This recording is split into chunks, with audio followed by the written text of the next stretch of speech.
All right, welcome to another edition of the Pat Dooley Show. We got a great panel for you. Judd Davis and Shayne Edge, two of the best kickers, of course, they ever play at Florida. We'll be here and we'll talk some. There's a lot going on in the world of college football. Obviously, this weekend, this past weekend was kind of another weird one with the Gators. They managed to pull it out, hit the late touchdown, and then, of course, the block punt, which, you know, Jeremy Foley and I were talking Monday. He said, "You've been around here a long time. Have you ever seen anything like that?" And I'm like, "No." There is, you know, and I mentioned this in my column. If that had been Auburn or, you know, even if Florida State or any other SEC team, we'd be talking about one of the greatest finishes in the history of sports. But because it was Louisiana, you're like, well, they survived. You know, that was a poor performance. But they did what they had to do to win the game. That's what they've been doing all year. Now, obviously, Jeff Driscoll's injury changed the dynamic of that game, and it could change the dynamic of the season. When I say season, I'm talking about one more game with Florida State coming up. But Driscoll was on crutches this week. It's a bad sprain. Will he be back next week for FSU? I talked to Will Muschamp on Tuesday, and he said he thinks that he'll be back. So we'll see there. But I got a feeling we may see Jacoby Brissett in that game at some point, maybe even starting the game, because sometimes these ankles just don't come around. You remember last year it took Driscoll a while to get back from the same, I don't even know if it was the same foot, but obviously he had a sprained ankle there. But it changes Florida's offense. There's no question about it. And I've been told that Florida's actually, when they're recruiting quarterbacks now, they're recruiting guys who are more Driscoll-like than Brissett-like, because they want a guy that can run around a little bit and get some yardage offensively. Obviously, we had a great weekend for college football. This weekend, not so much, but last weekend was great. I enjoyed the heck out of it. It was weird because my wife and I were sitting there watching the the Alabama Texas A&M game, and she's rooting for Alabama or Texas A&M, and I'm like, you know, I am too, honey.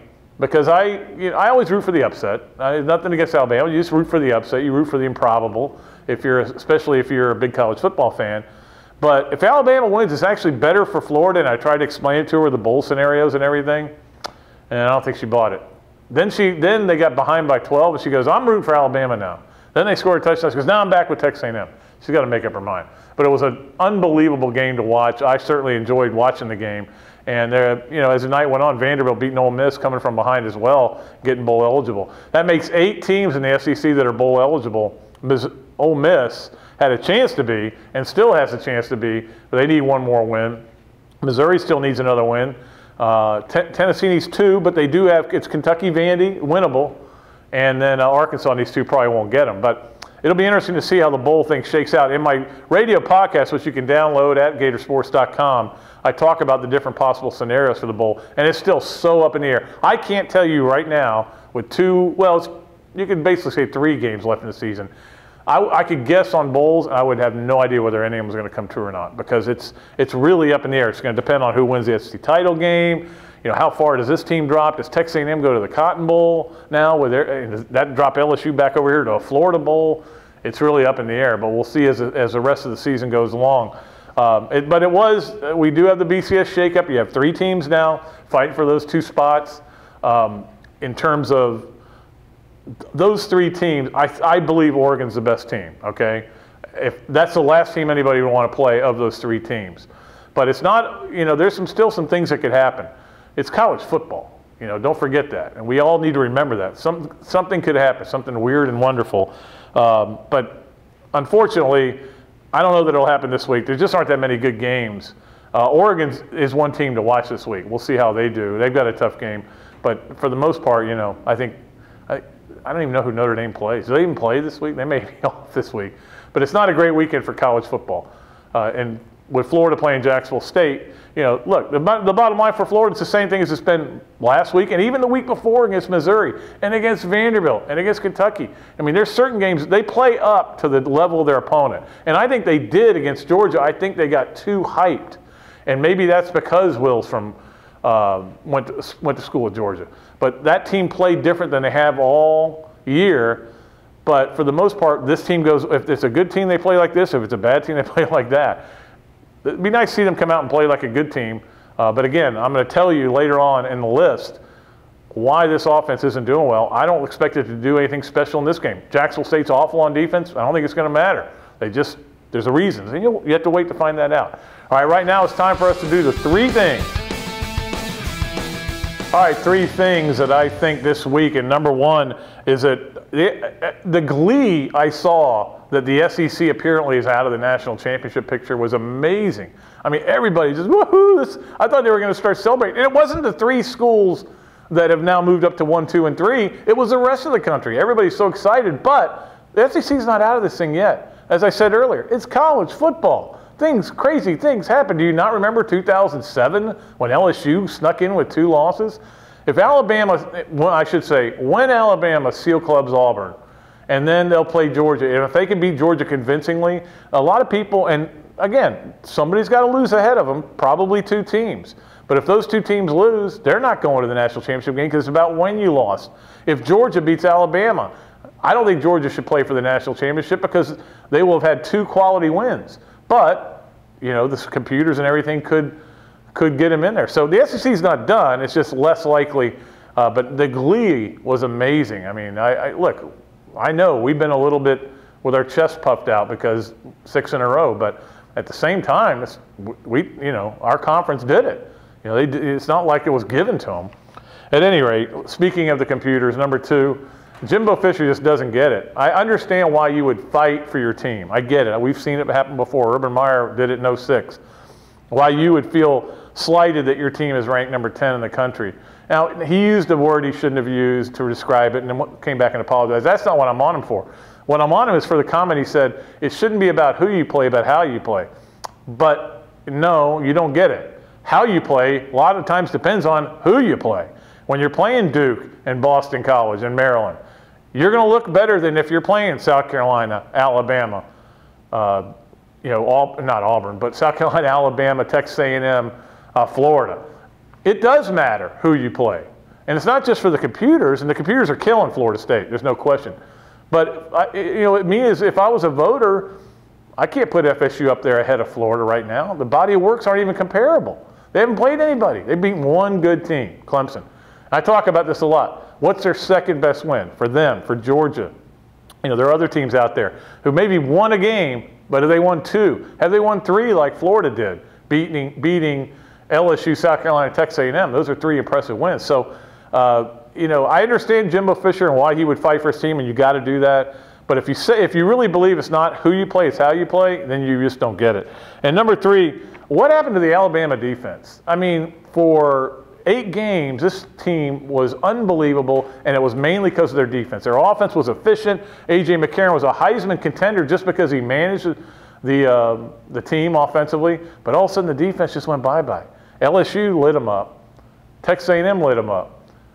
I think the biggest reason is LSU and Texas A&M. I think part of the problem for Alabama was they didn't play anybody, and it wasn't their fault. I mean, Arkansas turned out to be a dumpster fire. They weren't expecting that. And didn't do anything against them. They were getting big leads on teams, and their defense was able to tee off and not have to worry about a lot of things. So I think a lot of it, I think Alabama kind of got caught up in thinking that they were better than they were because their schedule wasn't too tough. Tennessee, teams like that. And so they looked a little bit better than they were, and then all of a sudden these 2 teams were able to do some things against them. But even then, LSU, we saw LSU against Florida. They weren't very good offensively. And they did some great things against Alabama. But Texas A&M, Florida had an answer for Johnny Manziel. LSU had an answer for Johnny Manziel. So, it's got to be really stressful for Nick Saban right now because he prides himself on secondary play. That's what he coached coming up. That's his big thing, is secondary, and they're getting torched in the secondary. All right, that's going to do it for the 3 things. We're going to move on to our panel discussion with Judd Davis and Shayne Edge. All right, welcome back to the Pat Dooley Show. What a great panel we have this week. The best 1-2 combination in the history of Florida. And by that I mean punter, place kicker. Although Kyle Christie and Caleb Sturgis, pretty good. They're pretty good, Pat, but it's been a while since you've had a tandem like Judd and myself. So. Yeah, and the guys who had as much fun with the media, too. Shayne Edge and Judd Davis joined me. And, weird game last week to see 2 blocked punts. I mean, you had to be agonizing over some of that, didn't you? Yeah, but we have to score somehow, and thank goodness we had the 2 block punts. Durkin was hearing it from the big man, the special teams coach, but then at the end he totally saved himself on that. And that's the thing that's so amazing about the first block punt against Florida is Omar Hunter, who's a senior, who knows whiffs, just totally whiffs. He goes this way, the guy goes right by him and blocks the punt. Sometimes you just want to pull your hair out. Against that team. Yeah, too, exactly. Yeah, it's not like they had a lot of 5-star athletes on that team. No, probably not. Well, we'll get to our 5 questions here. The first one, of course, with the SEC, with the Alabama loss, the chances of the SEC having a team in the national title game after 6 straight wins is not great. But I ask you, starting with you, Shane, what percentage would you give the SEC of being in that national title game? Well, I'm going to give it about a 90% because, Really? one, Notre Dame is not very good. Okay, they're going to get beat. Okay. And Kansas State has an opportunity to get beat. I don't think Oregon's going to get beat. They'll be in there, but Alabama against Oregon will be just what everybody wants. It's interesting that USC may have a huge impact on the national title race, but not for them because they obviously would play Notre Dame and they could play Oregon. Yeah, Alabama's such a, everybody loves Alabama. They're mighty, you know, and I don't know. I think the coaches they'll get him in there, and I think there's just such a Notre Dame. People are just, for some reason, aren't going to give them any credit, and they're just wanting because they're not good. They're winning like Florida. Well, they're winning like Florida, but they're not very good. Of course. They're undefeated though. Yeah, they're undefeated. They're going to. The one thing I like about Notre Dame, and I'm a kid who grew up Catholic and rooted against Notre Dame, which I still can't figure out. I was going to say that's hard to believe. I know, but the one thing I like about them is that they've not had a game against a just cupcake, pathetic, terrible team. You know, Boston College may be the closest thing, but that's a BCS team. They play BCS team week after week, and they've won. They haven't always been impressive, so I got to give them credit for that. Well, I mean, but our schedule, what they say yesterday, was the toughest in the country. Well, Notre Dame's number 1 in the computer polls for that reason, though, because there's not a Jacksonville State on there. But yeah, Florida. I mean, for Florida to win 3 games against top 10 teams, they went into triple overtime with Purdue.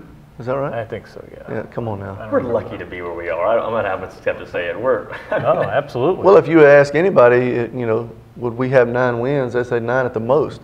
We have a chance for 10, 11 wins. I said before the year this was an 8-4 team, and then now what do you do with that 8-4? Do you get some breaks and win 10? Do you not get any breaks and go win 6?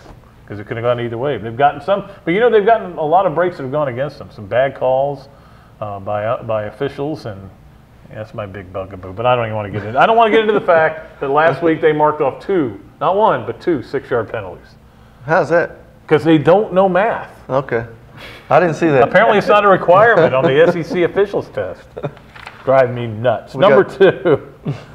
We'll start with you, Judd. What's a worse feeling, shanking a punt or missing a field goal? And you've probably done both. I have done both. I used to tell this to Shane. It was just punter. There's a gray area. You know, you can have a pretty good game. That's a pretty good. There's such a thing as a pretty good field goal. You either make it or you don't. And then if you don't make it, I have to hope that your holder maybe comes up and says, oh, "Hey, bad hold" or something. But Shane's a pretty good holder. But no, I think it's still black and white. I think I don't know, really shanking a punt. I mean, like a 10-yarder. That'd be bad. And they announce it over the loudspeaker. But I mean, that can affect the game almost as much as a missed field goal. But missed field goal, you're taking points off the board. Well, yeah, but I think it depends on what time of the game it is. If you miss a game-winning or losing field goal because you missed a field goal, that'd be pretty bad. But you shank a punt 10, 11 yards, or I actually had a punt in high school where the head coach caught the ball about 6 yards, and that's not good. Luckily, I played defense and didn't have to go over there and see him, but shanking a punt's pretty bad.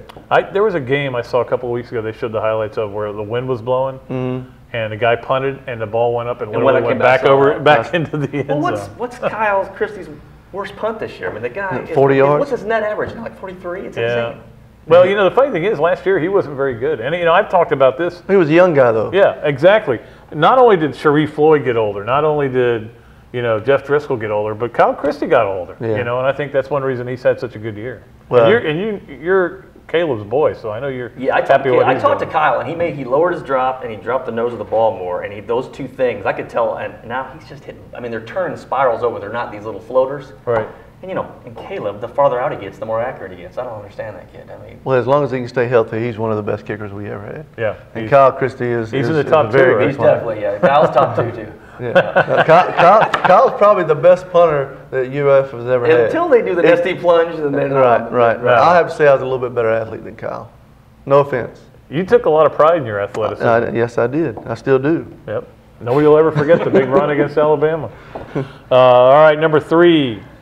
Start with you, Shane. Can Florida win in Tallahassee if they have to go with Jacoby Brissett? Now, Driscoll's ankle is pretty bad from what I've been told. I talked to Will today. He still thinks they're going to get him back next week, but they may have to go with Jacoby Brissett. Right. I think they can. I think they can. Florida's defense can keep them in any game. Doesn't matter where they play, who they play. Florida's defense is so good. And Brissett's a very good quarterback. I mean, they were neck and neck with Driscoll all throughout the preseason. I actually think, although I think Driscoll's a better quarterback, I think they should have brought Brissett in during the previous 2 games. Especially the Georgia game, change of pace. The old ball coach would have put him in, would have changed it, and I know he would have brought him in. He would have put him in the Bowling Green game. Right. But you definitely can win with Jacoby Brissett. I think the only way, I mean, not the only way we can, is if we got to get back to where Gillislee was just, remember, we were just pounding Gillislee. What, that game we finished up with, what, 20 runs in the end? Tennessee. They're all playing, everybody's playing within 10 yards of the ball now. Right. Because they know they're not going to throw it deep. Well, we were running 80% of the time on the first down. But if we can get them, we're on their heels a little bit, we can get Gillislee back running, I think you don't have to put the pressure on Jacoby. I mean, Driscoll, he drops back and gets nailed. That guy that came untouched this last game, he looked like a little high school kid. Did you see that kid, his face flexing to the crowd? I'm like, are you kidding me? I mean, you can't have that. Yeah, but the thing is, in my opinion, Brissett is good enough to get us the win. There's no question about it. The one thing that would make me leery of that is that he's a standing target, and that FSU can really rush the quarterback. But I would think Florida would come up with some ways to protect him, but we'll see. Well, maybe it won't have to come to that. Number 4 on our list, and this is a question that I bring up, and it may turn into a column, but is Texas A&M on the verge of something big? And the reason I bring this up is, here they come into the SEC. They have great success. They beat number 1 on national TV. Everybody's watching it. Recruits are going to flock there. They're going to have a quarterback for the next 3 years that can play. I mean, they could be the next big thing in the SEC West. Do you agree? Oh yeah, and I think they're excited to be. I think their fans are now saying, "Hey, we can play with these guys, with Johnny Football." Is that what they're calling him? Johnny Manziel. You know what he is? He reminds me of RG3. I mean, the guy, he can a little bit, yeah. He can run like the wind, but I didn't realize how good he could throw it. He can flat throw the football. I mean, even when he scrambles, he puts it on the money. And dude, I loved watching that against Alabama. I mean, the guy, he's fun to watch, whether you like Texas A&M or not. But but I think they're loving being in the SEC. That's the only reason they have something big going on at Texas A&M is because of him. He can keep you in every ball game. He can win every ball game. Obviously, they beat Alabama. And it just, people are going to go there because of him. They know they're going to win. Kind of the Tebow effect for us. Yeah. They're going to come in and they want to play with that guy. He's a winner. He's a proven winner. It was interesting when we were out there. Obviously, it was their opening game and their first game in the SEC. And the fans afterwards were all going, "Hey, that was fun. That was a great game." I'm like, "Hey, you haven't put up a firekevinsumlin.com yet? What's wrong with you people?"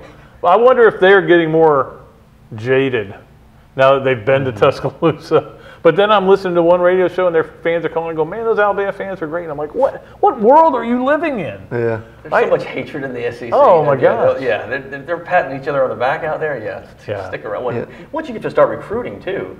I played golf with Coach Meyer one day, and he was telling me that there's nothing compared to recruiting in the SEC. He said it's just cutthroat like he's never seen. He was telling me some stories. It's pretty interesting. Yeah, it is. It is very cutthroat. Finally, the question of the day really is because obviously we've got an opening at Arkansas, assuming John L. Smith doesn't get rehired. Got an opening at Kentucky.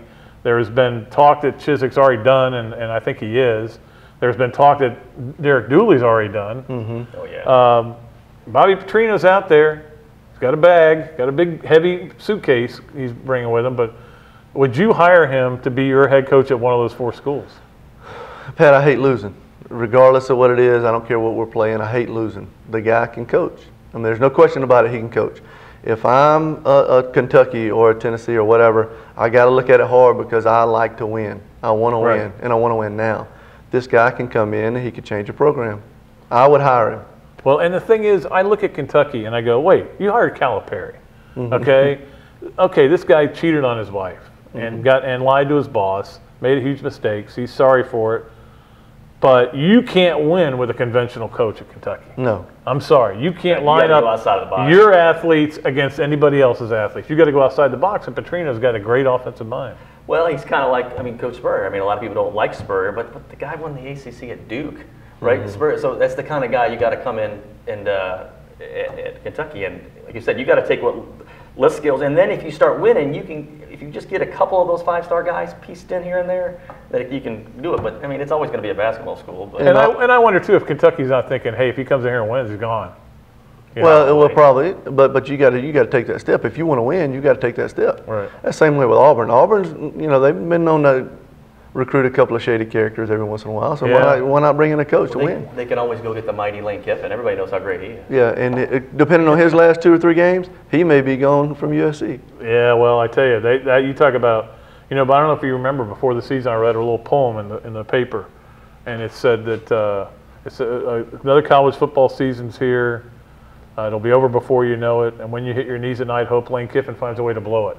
And he has. He's managed to lose 3 games with that talent. Mm-hmm. But he's on the verge of maybe firing his dad. Who thought that was going to happen? Remember, he was the big thing. Yeah. Oh, yeah. He's the reason Tampa won the Super Bowl. Well, he's the reason Tennessee hired him. That's true. Because he said, I'll bring my dad, too. Oh, well, we'll hire you. We'll take a chance on it. Putts. He's horrible. That's going to do it for our panel. Great panel. I wish I could have these guys every week. We will be back right after this with the list. All right, it's time for the list. We do this every week here on the Pat Dooley Show. Again, I want to thank our great panel for coming in. I know it's hard to do that. Next week when we do our show, we're not going to have a panel. It's the last show, and of course, it's Thanksgiving week. So, but what I'm going to do instead is I'm going to give up my season-ending awards. Now, those are going to be both nationally, SEC, and with the Florida football team. So I know you can't wait for that. Here's our list for today, and we all know Florida's offense isn't very good this year. They were better early, but they're not good right now. I think they're in the 108th or something in total offense. So here are the 5 reasons why Florida's offense has struggled as the season's gone on. It really, I think Saturday and then the week before, it's really, you've seen it kind of go downhill a little bit. Here are the reasons. Number 1, this offensive line. Everybody's been saying, boy, the offensive line regressed. I even kind of fell into that trap a little bit. The offensive line isn't regressing. It's hurt. It's injured. Their guys are missing. Xavier Nixon's been out. James Wilson's been out. Chaz Green missed some time, and then it was Harrison missing some time. Jalapenos had been banged up. And to be honest with you, their backups aren't very good. So their offensive line hasn't gotten worse. It's just not been healthy. And I think that has a lot to do with why they have struggled so much. Number 2, I mentioned this on my radio podcast, and I kind of get tired of hearing about it. Well, the skill players we should be doing this. You got no skill players. You got good athletes, but they're not great football players. Who, by the way, especially at wide receiver, lost their wide receiver coach right before the season when Aubrey Hill had to resign.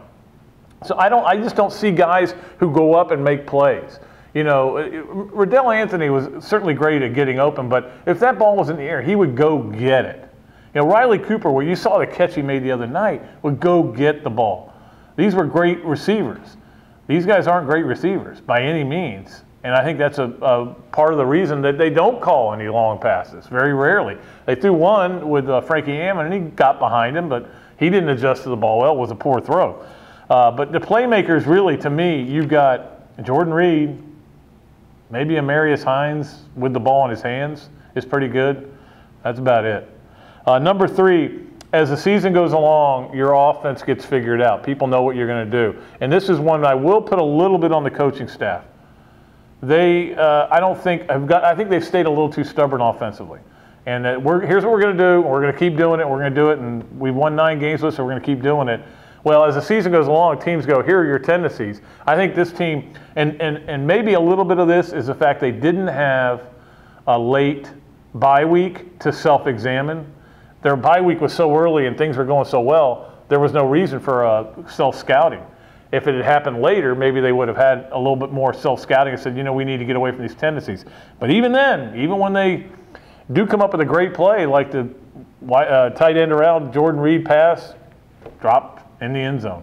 Just keeps happening like that. Number 4 is the obvious one. The penalties are killing some of these drives.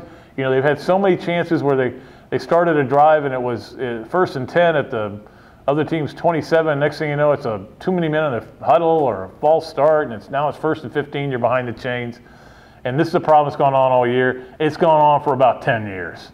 I don't know what it is about Florida. They just get a lot of penalties, and it's something they've got to try to clean up. And then number 5, and I mentioned this before, defenses in this conference are pretty good. I'm amazed at what Texas A&M's been able to do offensively against some pretty good defenses, but at the same time, LSU, Florida, they didn't do so well. You know, Florida shut them out in the second half. LSU held them to 12 points. So defenses in this conference are really good. Even teams like Vanderbilt, Missouri are pretty stout on defense. And when you don't have skill guys, and your offensive line's injured, and you commit a lot of penalties, and you're kind of predictable, and the defense are pretty good, you add it all together, you get a bad offense, and that's what Florida has right now. But let's not forget, it's been bad for 3 years.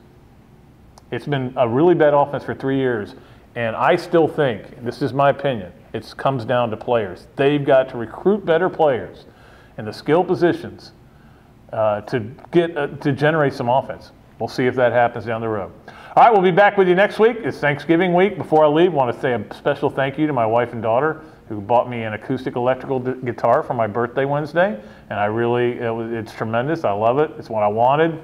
You know, I get great gifts from my wife. One year she took me to a football game in Texas just so we could go to a game together. You know, one year she threw an unbelievable party for me. She's great. I'm a keeper. That's going to do it. We'll be back next week. Till then, Pat Dooley, sports columnist of the Gainesville Sun, saying so long from the Sunshine State.